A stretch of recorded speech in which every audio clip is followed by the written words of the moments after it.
to where you come from and kind of start talking about the tunes that you made back in the day and mixtapes that you was just busting out? Yeah, I mean, I started in the shop. Well, it's now 20 years. It's 20 years ago this year, and it's funny because one side of me thinks, oh, it's only like 5 minutes ago, which it seems like it, and then on the other end think, it's 20 years ago. This is how long it's been an era. Things have been, 2 decades. And it's crazy, and it's like it's still got the shop rolling. You know, we still sell records. I still play records. Let's take you back to when you first come on, and it was like, was it like not something that you really wanted to do, or something that you just I always wanted to do. Yeah, serious. Always, from a little child, from a kid. It's funny because you know, my mum was heavily into jazz, and she knew a lot of the jazz cats. She knew people like Cleo Lane and Johnny Dankworth, and they're just like a lot of the jazz cats at the time. You know, like, and I suppose when I was growing up, I was listening to a lot of jazz, and like, bit of everything really. You know, so got influences from everything, heavily jazz. And that led you on from the. Where did the breakbeat side come into it? Where did that come into it? No, I mean, I've always wanted to play music, which is a funny thing. Musically involved.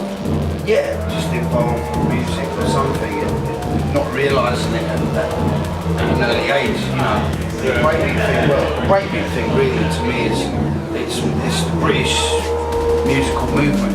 Yeah, it's a British thing, and it's like it is. When I went into the shop, it was like could have gone either way. Really, could you know. At that point there, well, I went in the shop. I went in there in 1990. Right. So at that point there, I could have gone either direction. All the DJs at that point really there could have gone either direction because it was very open there. Yeah. You know, I could either go on to play house or go on to play, you know, like hardcore sort of gear.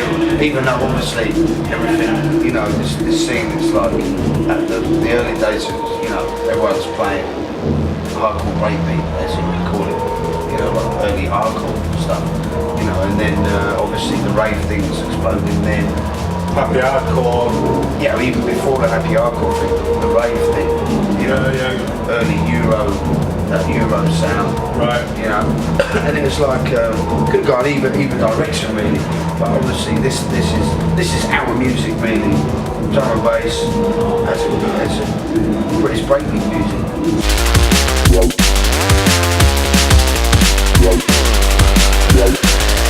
So it was something that we could like grasp ourselves and that we could mould for our own and shape. Of course, that's what it is. Send it out to people.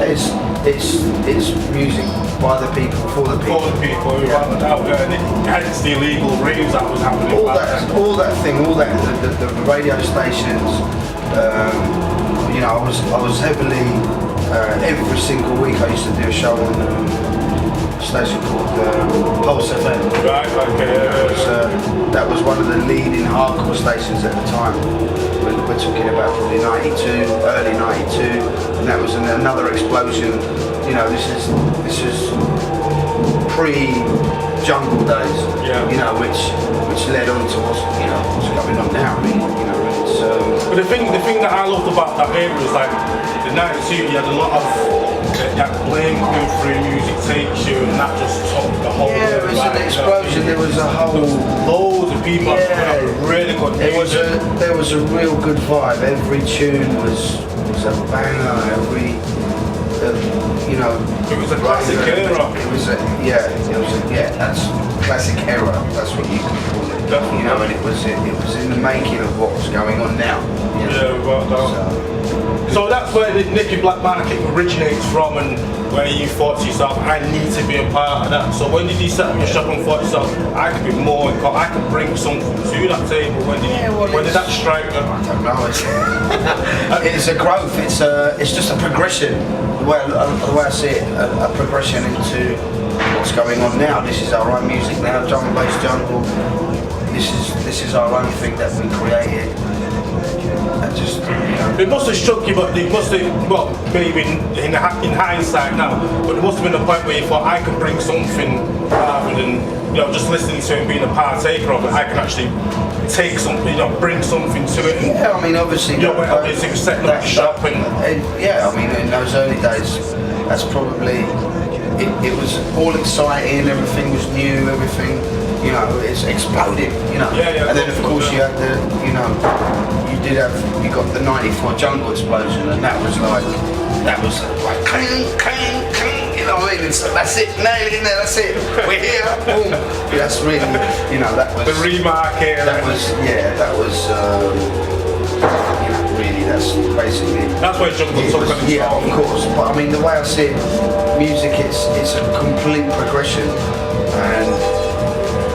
Do you think that's where we're back at now, or do you think that we're still progressing? It's a full cycle. Things go things go 360 all the time. You know what I mean? But it's a complete progression onto what's going on, and it's music.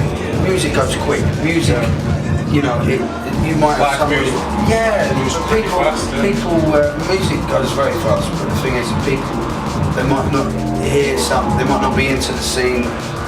They'll be into it 1 minute, and then they'll come back into it a year later or something. Yeah, of course. That sounds completely different.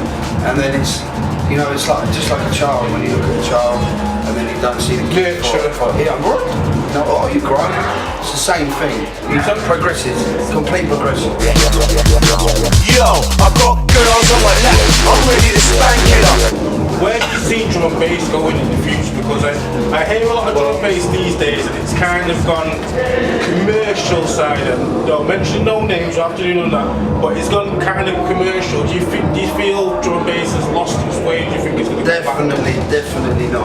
Most definitely not. You're always going to have certain characters that can carry it across commercially. That can cross over, and that will open doors for other people, which is great. You know what I mean? This is really, really good because you're opening doors for different people, even different scenes. It's opening more doors. I mean, like the dubstep thing. Yeah, the dubstep thing come out of the drum and bass thing. It's just another branch off a tree. So I could see it, healthy. The thing about drum and bass, it will always be underground. It always has been, always will be, and that's how it survives. It's never been a commercial. It still goes under there. It still stays under there. Stays under the radar, and it survives. That's how it thrives. Someone said to me before, about. They're saying about, drum and bass, is it seasonal? So I said, no, not at all. It's like, because you've got other scenes that are seasonal that will take you to these holiday islands and that, then all of a sudden they have a low pitch or whatever. Drum and bass is a constant influx. Yeah, constant influx. Well, yeah. So where do you see drum and bass in 2010 with yourself involved in that? Well, still here, still playing the tunes, hopefully, and giving people what they want.